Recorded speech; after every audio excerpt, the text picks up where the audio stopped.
մեր ձևով ասելու համար մարդիկ կալանավորվում են։ Ոնց է լինում, որ 8 տարի առաջվա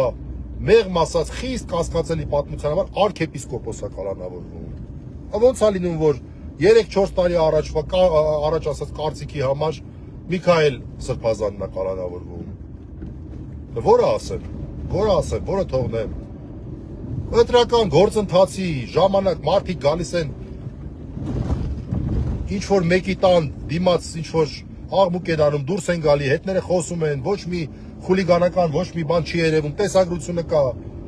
Վեհապար Հայրապետի եղբորը եւ եղբոր որդուն են կալանավորում արդեն ինչքան ժամանակ է։ Բայց օրը ցերեկով մարդու վրա հարձակված մասկաներով, հատուկ քողարկման միջոցներ ձեռնարկելով,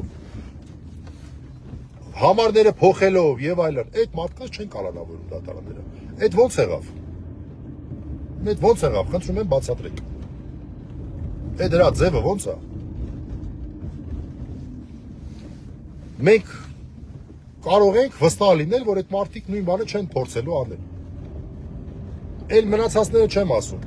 էլ մյուս ռիսկերը չեմ ասում, փախուստի ռիսկը չեմ ասում, ապացուցման գործընթացի վրա ներազդելու ռիսկը չեմ ասում, հենց նույն հանցանքը ավարտին հասցնելու ռիսկն եմ ասում։ Ոնց եղավ դա։ Նորմալ է դա, թե նորմալ չի։ Ընդ որում ես հատուկ ուզում եմ նշեմ, որ այստեղ քննչական մարմինը հենց բանտային կալանքել միջնորդել է։ Բայց դատարանը, չգիտեմ էլ ովքեր են եղել դատավորները, կարող է եւ շատ պատվարժան դատավորներ են, կարող է պատվարժան միայն անունով, չեմ կարող ասել, իրոք չեմ կարող ասել։ Եվ այստեղ կասկածի տակ չեմ դնում։ Հարց եմ տալիս, ասում եմ, տենց նորմալ է համադրության մեջ, նորմալ է թե չէ։ Արդարության տեսանկյունից, իսկ արդարությունը յուրաքանչյուր կոնկրետ գործով չի